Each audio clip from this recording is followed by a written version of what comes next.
안녕하세요. 오늘은 바로 우리 심장 건강에 대한 이야기를 좀 해볼까 하는데요. 사실 아직은 괜찮겠지, 나중에 챙겨야지 이렇게 생각하는 분들 많잖아요. 근데 자료들을 쭉 훑어보니까 그 나중이 정말 너무 늦을 수도 있겠다는 경고가 계속 보이더라고요. 도대체 왜 그런 건지, 왜 이렇게까지 시급하다고 말하는지 지금부터 한번 제대로 파헤쳐 보겠습니다. 자, 그럼 바로 본론으로 들어가 볼까요? 제가 질문 하나 드릴게요. 여러분, 심장 관리 언제부터 시작해야 한다고 생각하세요? 한 40대쯤? 아니면 50대? 그것도 아니면 몸에서 좀 이상한 신호가 올 때쯤? 정답은요, 놀랍게도 그리고 아주 명확하게도 바로 지금입니다. 아니, 이게 무슨 과장이냐고요? 절대 아닙니다.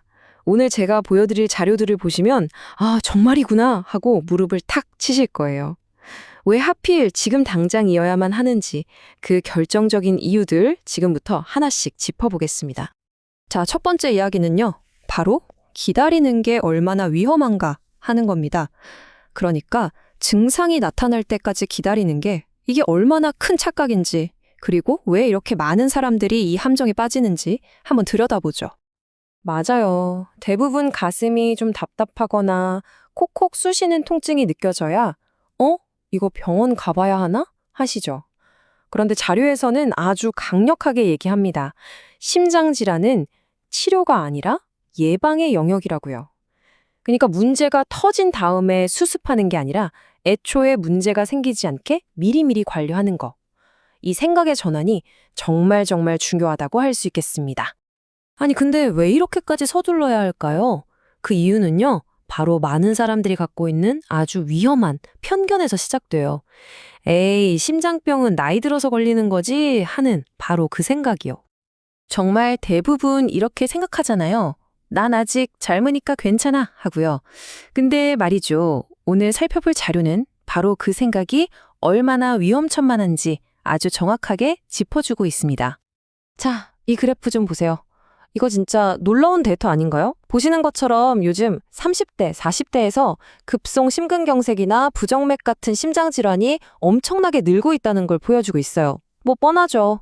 짜고 기름진 음식, 잦은 술자리, 운동은 부족하고 이런 우리 현대인들의 생활 습관이 젊은 심장을 계속해서 공격하고 있는 겁니다. 자료에서는 심장 질환을 조용한 살인자라고 부르는데요. 와, 정말 딱 맞는 표현 같아요. 왜냐하면 이 병의 가장 무서운 점이 바로 그거거든요. 이름처럼 정말 아무 소리 소문 없이 조용하게 진행된다는 거예요. 우리가 생각하는 것처럼 막 가슴을 쥐어짜는 통증, 이런 확실한 증상이 나타났을 때는 사실 이미 너무 늦었을 가능성이 큽니다. 그래서 그냥 좀 피곤하네, 가슴이 좀 두근거리네, 이렇게 대수롭지 않게 넘기기 쉬운 이런 초기 신호들을 절대 무시하면 안 되는 거죠. 그리고 이게 정말 중요한 포인트인데요. 우리 몸의 다른 부분하고는 다르게 심장 근육은 한번 망가지면요, 원래 상태로 돌아오기가 거의 불가능에 가까워요. 손상된 부분은 그냥 아무 기능도 못하는 딱딱한 조직으로 변해버릴 뿐입니다. 지금 보시는 이 그림이 바로 그걸 보여주는 거예요. 그러니까 치료보다 예방이 왜 100배, 1000배 중요한지 이제 아시겠죠? 바로 이겁니다. 자, 지금까지 좀 무서운 얘기를 많이 했는데 이제 좀 희망적인 얘기를 해볼까요? 해결책으로 넘어가 보죠. 다행인 건 우리 심장을 지키는 방법이 그렇게 대단하거나 어려운 게 아니라는 거예요. 오늘 당장 시작할 수 있는 아주 간단한 습관들 지금부터 알려드릴게요. 자, 이 표를 보세요. 핵심이 여기에 다 들어있습니다. 진짜 간단하죠? 첫 번째, 하루에 딱 30분만 좀 빠르게 걷는 거예요. 이것만으로도 심폐기능이 확 좋아집니다. 두 번째, 밥 먹을 때마다 짠 음식 조금만 줄여보세요. 그럼 혈압이 안정되는 게 느껴질 거예요. 그리고 마지막, 밤 11시 전에는 꼭 잠자리에 드는 거. 이것만 지켜도 스트레스 관리에 정말 큰 도움이 됩니다. 딱 이 세 가지. 오늘부터 바로 시작하면 여러분의 심장은 분명히 달라질 겁니다. 제가 장담해요. 자, 그럼 이제 여러분이 제일 궁금해하실 만한 내용들 있죠? 핵심 질문들만 딱 모아서 속 시원하게 답변해드리는 시간을 가져볼게요. 이것만 들으셔도 오늘 내용이 머릿속에 착 정리가 될 겁니다. 첫 번째 질문. 가족 중에 심장 아픈 사람이 있었는데 그럼 저도 더 위험한가요? 네, 맞습니다. 유전적인 영향, 무시 못하거든요. 그래서 가족력이 있다면 다른 사람들보다 훨씬 더 일찍 그리고 훨씬 더 꼼꼼하게 관리하셔야만 합니다. 이건 정말 중요해요. 자, 다음 질문입니다. 우리 건강검진하면 꼭 나오는 거 있죠. 콜레스테롤. 도대체 수치가 얼마부터 위험 신호인 걸까요? 이 숫자는 그냥 외워두시는 게 좋습니다. 나쁜 콜레스테롤이라고 부르는 LDL 콜레스테롤 있죠? 이게 130을 넘어간다? 그럼 바로 위험하다 하는 경고등이 켜진 거라고 보시면 돼요. 다음에 건강검진표 받으시면 다른 거 말고 이 수치부터 꼭 확인해 보세요. 자, 그리고 마지막 질문인데요. 어쩌면 오늘 이야기에서 가장 중요하고 또 가장 위험한 오해일 수도 있겠네요. 바로 이 질문입니다. 저는 아무 증상 없는데요? 그럼 건강한 거 아니에요? 정답은 절대 아닙니다입니다. 오늘 제가 계속해서 강조했던 그 별명, 조용한 살인자, 기억나시죠? 증상이 없다는 게 건강하다는 증거가 될 수 없다. 바로 이게 오늘 내용의 가장 중요한 핵심 중의 핵심입니다. 자, 이제 오늘 나눈 이야기들을 한번 쫙 정리하면서 마지막 결론으로 가보겠습니다. 지금까지 들으면서 아이고 무섭다 생각하셨을 수도 있는데요. 이 마지막 결론은 여러분께 두려움보다는 희망 그리고 나도 할 수 있다는 동기부여가 될 거라고 믿습니다. 자료에 나오는 이 한 문장이 모든 걸 말해주는 것 같아요. 조금 늦었다고 생각될 때가 사실은 가장 빠른 때다. 어제 시작 못했다고 후회할 필요 전혀 없어요. 우리한테 진짜 중요한 건 바로 지금 이 순간이니까요. 맞아요. 막 완벽하게 계획 다 짜고 모든 준비가 딱 끝나야 시작할 수 있다고 생각하면 아마 평생 시작 못할지도 몰라요. 첫걸음은 그냥 오늘 내딛는 거. 그거 하나면 충분합니다. 그래서 이 자료가 우리에게 제안하는 마지막 행동 지침은 바로 이겁니다. 뭐 거창하게 헬스장 끊고 비싼 영양제 살 필요 없어요. 그냥 오늘 딱 10분만이라도 한번 걸어보세요. 그 정말 작은 시작을 여러분의 심장은 분명히 기억하고 정말 고마워할 겁니다.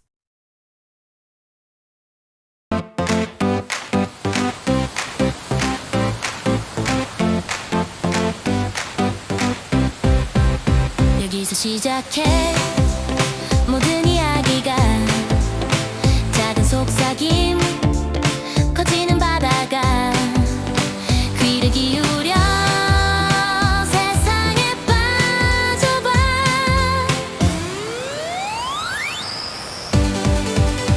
팟캐스트 시간 너와 나의 순간 웃음과 질문 여기 너의 공간 팟캐스트 리듬 마음속 굴림 시작해 지금 안녕하세요. 오늘 저희가 함께 살펴볼 자료는 당신이 보내주신 심장건강관리법, 왜 지금 시작해야 할까 관련 묶음입니다.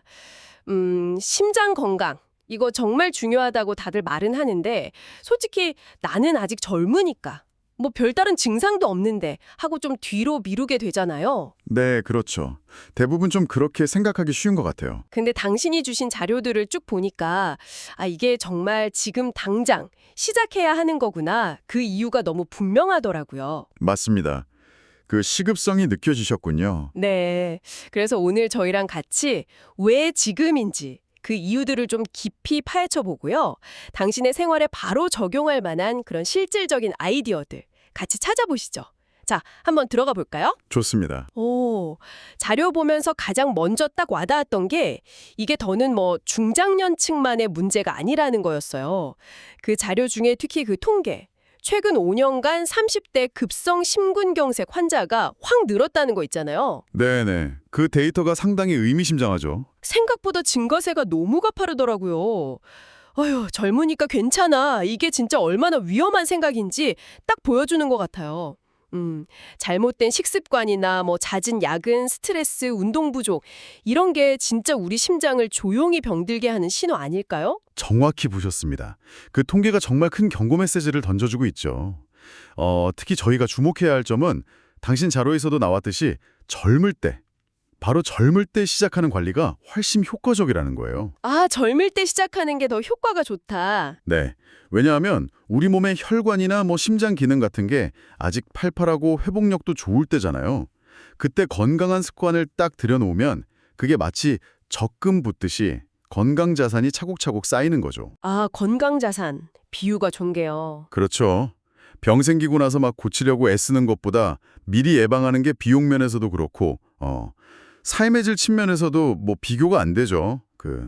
소 잃고 외양간 고친다는 말도 있지만 심장 건강은 진짜 외양간을 미리 튼튼하게 짓는 게 거의 유일한 답이에요. 젊을수록 몸의 반응도 빠르니까요. 바로 지금이 어떻게 보면 투자의 최적기인 셈이죠. 투자의 최적기 와닿는데요? 그리고 심혈관 질환을 조용한 살인자라고 부르는 이유 있잖아요.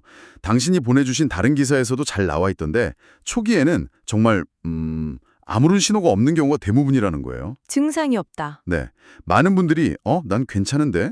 하고 느끼는 동안에도 우리 혈관 속에서는 동맥경화 같은 문제가 아주 서서히 진행될 수 있거든요. 그러다가 가슴이 콱 아프다거나 숨쉬기 힘들다 이런 증상이 딱 나타났을 때는 자료에서도 지적했듯이 이미 혈관이 70% 이상 막혔다거나 상당히 진행된 상태일 가능성이 높아요. 그때는 정말 아찔한 거죠. 와, 그 조용한 진행이라는 게 진짜 무섭네요. 증상이 나타나면 이미 늦을 수도 있다니. 그럼 우리가 평소에 좀 더 이렇게 주의 깊게 봐야 할 만한 그런 신호? 그런 건 없을까요? 당신 메모에도 있었는데 고혈압, 당뇨, 고지혈증 같은 만성질환 관리가 중요하다고 하셨잖아요. 네, 맞아요. 그게 아주 중요하죠. 또 어떤 자료에서는 이유 없이 계속 피곤하거나 가끔 가슴이 두근거리거나 예전보다 계단 오를 때 숨이 더 차거나 이런 것도 좀 주의 깊게 봐야 한다고 하더라고요. 네, 정확합니다. 고혈압, 당뇨, 고지혈증 이거는 그 자체로도 관리해야 하지만 심혈관 질환으로 가는 가장 강력하고 직접적인 위험 요인들이에요. 혈관벽을 막 손상시키고 피의 흐름을 방해하거든요. 그리고 말씀하신 것처럼 설명이 잘 안 되는 극심한 피로감 아니면 평소랑 좀 다른 가슴 두근거림, 운동 능력이 좀 떨어진다거나 어지럼증 같은 거요. 이런 것도 그냥 넘기면 안 됩니다. 근데 그런 증상들이 사실 너무 흔하지 않나요? 그냥 피곤해서 그런가 보다, 커피 마셔서 그런가 보다 이렇게 생각하기 쉬울 것 같은데요. 바로 그게 문제입니다. 이런 증상들이 너무 비특이덜이라서 이걸 바로 이거 심장 문제인가 하고 연결짓기가 어렵다는 거죠. 피곤한 건 일상이고 두근거리는 건 어쩌다 한 번씩 그럴 수 있으니까요. 그래서 당신의 자료들 전반에서 계속 똑같이 강조하는 게 바로 정기검진 그리고 일상관리의 중요성인 거예요. 아, 정기검진과 일상관리? 네, 증상이 없다는 게 결코 나는 완전히 건강하다는 뜻은 아니라는 점, 이걸 정말 꼭 기억하셔야 합니다. 마치 물 밑에서 얼음이 조용히 얼어붙듯이 병이 진행될 수 있으니까요. 무섭네요, 정말. 그리고 심장에 또 다른 중요한 특징이 있어요. 이것도 당신이 보내주신 의학 컬럼에서 꽤 비중 있게 다뤘던 건데 한번 손상되면 이게 완전한 회복이 거의 불가능하다는 점입니다. 완전한 회복이 어렵다? 네, 피부나 간 같은 다른 장기들은 어느 정도 재생 능력이 있잖아요. 근데 심장 근육, 즉 심근은 한번 괴사하면 그 자리가 원래 탄력 있고 수축자라는 근육세포로 돌아오는 게 아니에요. 대신에 기능이 떨어지는 딱딱한 섬유 조직으로 대체되는 경향이 아주 강합니다. 아, 그 칼럼 기억나요. 섬유 조직으로 대체된다. 그 부분 읽고 좀 충격받았어요. 그렇죠. 이게 뭐냐면 상처가 아물고 흉터가 남는 거랑 비슷한 건데 심장의 경우는 그 흉터가 펌프 기능을 영구적으로 약화시키는 결과를 낳는 거죠. 아, 그럼 한 번 약해진 펌프는 예전처럼 효율적으로 피를 온몸으로 보낼 수가 없게 되는 거군요. 바로 그겁니다. 이야, 이건 진짜 예방이 치료보다 압도적으로 중요하다는 걸 다시 한번 느끼게 하네요. 실제로 심근경색 같은 거 겪으신 분들 이야기 들어보면 예전처럼 활동하기도 어렵고 평생 약 먹고 식단 관리해야 하고 또 언제 재발할지 모른다는 불안감 속에서 살아야 한다고 하니까 이건 정말 나중에 할 문제가 아니네요. 그럼요. 건강할 때, 기능이 좋을 때 지키는 게 얼마나 중요한지 알겠습니다. 자, 그럼 이제 가장 궁금한 부분일 텐데요. 우리 심장 건강을 위해서 우리가 지금 당장 뭘 시작할 수 있을까? 그러면서도 좀 부담스럽지 않은 방법들, 당신이 모아두신 자료들에도 공통적으로 나오는 제안들이 몇 개 있었어요. 그중에 가장 실천하기 쉬워 보이는 거 3가지. 이걸 좀 집중적으로 보죠. 첫 번째, 하루 30분 빠르게 걷기. 매일 꾸준히 딱 30분이면 된다고 하네요. 당신 노트에도 점심시간 활용 이렇게 적어두셨던데요. 아, 네. 그거 아주 좋은 생각이죠. 꾸준한 유산소 운동, 특히 빠르게 걷기는 뭐랄까, 문턱이 낮으면서도 효과는 확실한 방법이에요. 심폐지구력도 키우고 혈액순환도 촉진하고요. 또 혈관 내피세포 기능도 개선해서 혈관을 좀 더 탄력 있게 만들어줍니다. 혈관 탄력성 중요하죠. 네, 여기서 중요한 건 운동 강도보다는 꾸준함이에요. 매일 30분 아니면 일주일에 총 150분 정도를 목표로 시작해 보는 게 좋습니다. 그 자료에서 말한 것처럼 따로 시간 내기 진짜 어렵다. 그러면 출퇴근길에 한두 정거장 먼저 내려서 걷거나 점심 먹고 잠깐 산책하는 거. 이것만으로도 정말 큰 차이를 만들 수 있어요. 점심시간 산책 좋네요. 두 번째는 식사 때마다 의식적으로 짠 음식을 줄이는 노력. 당신 자료 중 하나가 한국인 나트륨 섭취량이 WHO 권장량의 거의 2배라고 지적하면서 특히 국물, 찌개 문화, 이게 주범이라고 꼽았죠. 맞아요. 국물 문화가 크죠. 젓갈이나 장아찌 같은 밑반찬도 조심해야 하고요. 네, 그 나트륨 섭취 줄이는 거요. 혈압 관리에 정말 즉각적이고 직접적인 영향을 줍니다. 나트륨이 우리 몸속 수분을 끌어당겨서 혈액 양 자체를 늘리거든요. 그럼 혈관벽에 가해지는 압력이 높아지니까 혈압이 오르는 거죠. 아, 혈액량이 늘어나서 네, 혈압이 높으면 심장은 당연히 더 힘들게 펌프질 해야 하고요. 그래서 국물 좀 덜 먹고 음식 만들 때 소금이나 간장 대신에 향신료를 쓴다거나 재료 본연의 맛을 살리는 습관, 이게 중요합니다. 가공식품 살 때 영양성분표에서 나트륨 함량 확인하는 습관도 좋고요. 이게 작은 변화 같아도 혈압 수치에는 분명히 차이를 가져올 수 있습니다. 나트륨 함량 확인하는 습관 중요하겠네요. 자, 그리고 마지막 세 번째. 이건 어쩌면 현대인에게 가장 어려울 수도 있겠는데요. 밤 11시 이전에는 잠자리에 들어서 하루 7시간에서 8시간 정도 충분히 그리고 깊게 자는 습관입니다. 당신이 보내주신 수면 관련 연구 결과들 보니까 잠 부족한 게 단순히 피곤한 걸 넘어서 심혈관 질환 위험을 직접적으로 높인다고 하더라고요. 맞습니다. 잠이 정말 중요해요. 수면은 그냥 쉬는 게 아니라 우리 몸이 회복하고 재정비하는 시간이거든요. 자는 동안 스트레스 호르몬인 코르티솔 분비가 조절되고 혈압이랑 심박수도 안정되고 세포 손상도 복구되고요. 아, 자는 동안 많은 일이 일어나는군요. 그렇죠. 근데 만성적으로 잠이 부족하면 교감신경계가 과도하게 활성화돼서 혈압이 오르고 염증 반응도 촉진되고 그러니까 심혈관계에 계속 부담을 주는 거예요. 한 연구에서는 실제로 6시간 미만 자는 사람들이 7, 8시간 자는 사람들보다 심혈관 질환 위험이 꽤 높게 나왔어요. 꽤 높게. 네. 그래서 규칙적인 시간에 잠자리에 들고 침실 환경도 좀 수면에 맞게 만들고 이렇게 수면의 양과 질을 모두 참기려는 노력이 꼭 필요합니다. 자, 어떠세요? 하루 30분 걷기, 짠 거 줄이기, 충분히 자기. 이 세 가지. 당장 완벽하게 하긴 어려워도 하나씩 의식적으로 시작해 볼 만하지 않나요? 네, 정말 그래요. 거창한 계획보다는 생활 속 작은 습관 개선이 중요하다. 이 말씀이시죠? 바로 그겁니다. 자, 그리고 당신의 자료 묶음 마지막 부분에 Q&A 섹션도 있었는데 아주 유용했어요. 많은 분들이 좀 공통적으로 궁금해 하실 만한 내용들이어서 여기서 몇 개만 다시 짚어보죠. 첫 번째 질문. 운동 언제부터 시작해야 할까요?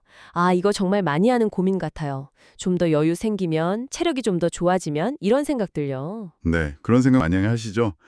근데 그 질문에 대한 답은 당신 자료들에서도 아주 일관되게 나왔죠. 가능한 한 빨리, 바로 지금. 지금 시작하는 게 최선입니다. 바로 지금. 네. 완벽한 때를 기다리다가는 정말 영영 시작 못할 수도 있어요. 당신이 지금 이 이야기를 듣고 있는 이 순간이 당신의 심장 건강을 위한 첫걸음을 뗄 가장 좋은 타이밍인 거죠. 아주 가벼운 것부터라도 괜찮습니다. 단호하시네요. 좋습니다. 자, 두 번째 질문입니다. 콜레스테롤 수치는 어느 정도부터 위험 신호로 봐야 할까요? 건강검진 결과표 받아보면 LDL, HDL, 총 콜레스테롤. 아, 뭐가 뭔지 복잡하고 헷갈릴 때 많잖아요. 네, 그렇죠. 여러 수치가 있는데 당신 자료에서도 가장 주목했던 건 역시 나쁜 콜레스테롤, LDL 콜레스테롤입니다. 이게 혈관벽에 쌓여서 동맥경화를 일으키는 주범이거든요. LDL, 나쁜 콜레스테롤. 네. 일반적으로 혈액 1데실리터당 LDL 콜레스테롤 수치가 130mg 이상이면 주의 단계로 보고 적극적인 생활 습관 개선이나 관리를 시작해야 합니다. 130 이상이면 주의. 네.